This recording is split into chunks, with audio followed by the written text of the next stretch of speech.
Hello મિત્રો, આજે આપણે હેલ્ધી ફૂડ વિશે ચર્ચા કરશું. તો કેવો ખોરાક લેવો જોઈએ કે જેથી કરીને સવારથી રાત સુધીમાં આપણે જે કંઈ પ્રવૃત્તિ કરીએ એમાં આપણને એનર્જી રહે, થાક ન લાગે. તો એના માટે આપણે ચર્ચા કરતાં સવારમાં આપણે શું ખાવું જોઈએ એ વિશે વિચારીએ.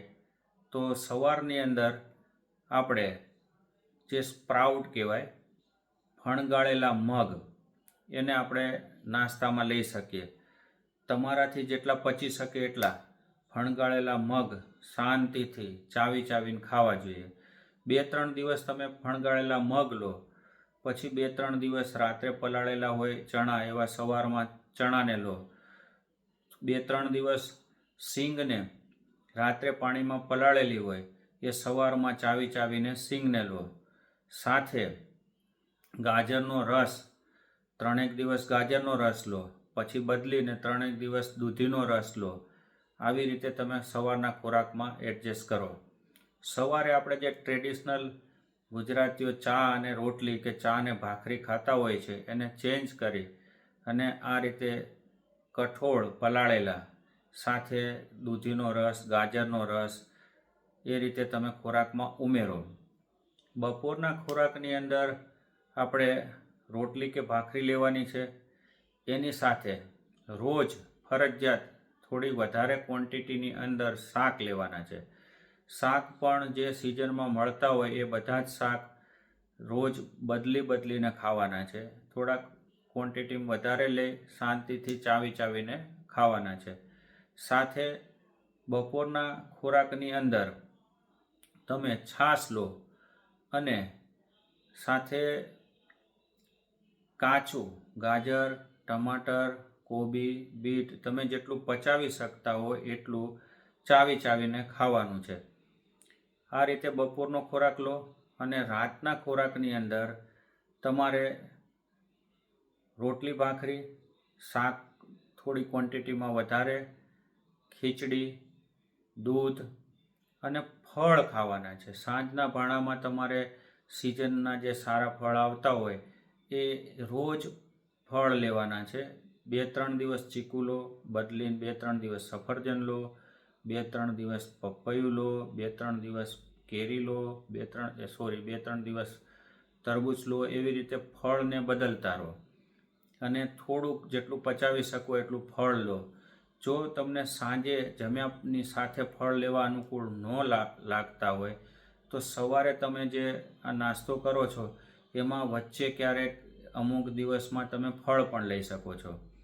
આવી રીતે સવાર, બપોર અને સાંજનો ખોરાક તમે ગોઠવો કે જેથી કરીને આપણને પૂરતા પ્રમાણમાં vitamins, minerals, protein, carbohydrate, fat અને પાણી સારા એવા પ્રમાણમાં મળી રહે, ફાઇબર્સ સારા એવા પ્રમાણમાં મળી રહે કે જેથી કરીને આપણા શરીરને જે જોઈએ છે એ પૂરતી માત્રામાં મળે અને આપણું શરીર એકદમ સ્ફૂર્તિમાં અને એનર્જીવાળું બની રહે. હવે આપણે જે જમીએ છીએ ને એમાં જ્યારે બપોરે જમવાનું હોય અને સાંજે જમવાનું હોય તો જમવાના સમયે જમવાના અડધા કલાક પહેલાં તરસ લાગે તો પાણી પી લેવું. જમવા બેસો એના અડધા કલાક પહેલાં પાણી ન પીવું, નંબર 1. અને જમ્યા પછી પાણી પીવો તો અડધા ગ્લાસથી વધારે ન પીવું. પછી કલાક જવા દઈને તમે પાણી લઈ શકો. 2 જમવાનો જે ટાઈમ છે એ પ્રોપર સેટ કર્યો હોય કે બપોર પછી સીધું આપણે સાંજે જમતા હોઈએ તો વચ્ચે કશું ન ખાવાની ટેવ પાડો. 2 ખોરાકની વચ્ચે જો આપણે જમીએ તો એને અધ્યસન કહેવાય અને એમાં અપચો થાય, ગેસ થાય, એસિડિટી થાય, કબજિયાત થાય. એટલા માટે 2 ખોરાકની વચ્ચે કોઈ પણ પ્રકારનો ખોરાક ન લેવાની આદત રાખો.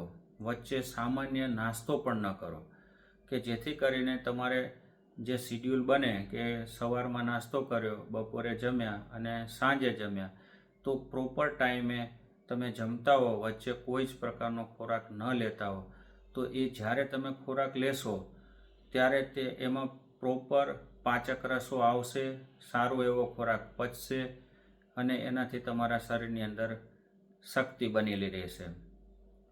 એટલા માટે આ રીતે મેં તમને જેમ સમજાવ્યું એવી રીતે ખોરાક લો. ફાસ્ટ ફૂડ એકદમ ટાળો. Bread, burger, pizza, pasta, Maggi આવા નાસ્તાને સદંતર બંધ કરી દો. તથા જે અતિશય ફેટી વસ્તુ છે જેમ કે પનીર, ચીઝ એ વસ્તુને થોડીક માત્રામાં ક્યારેક લેવાની રાખો, એને બહુ ફ્રિકવન્ટલી ના લો. અને જે તમે આ રૂટીન ખોરાક લો છો એની અંદર સતત ઘઉં લેવા એની જગ્યાએ તમે બપોરે અને સાંજે જે રોટલી કે ભાખરી લેતા હો એમાં વચ્ચે વચ્ચે તમે ઘઉંને બદલી અને એની જગ્યાએ જવ, જુવાર અને બાજરો, જો પચતો હોય ને એસિડિટી ના થતી હોય તો બાજરો એને ગોઠવી શકો.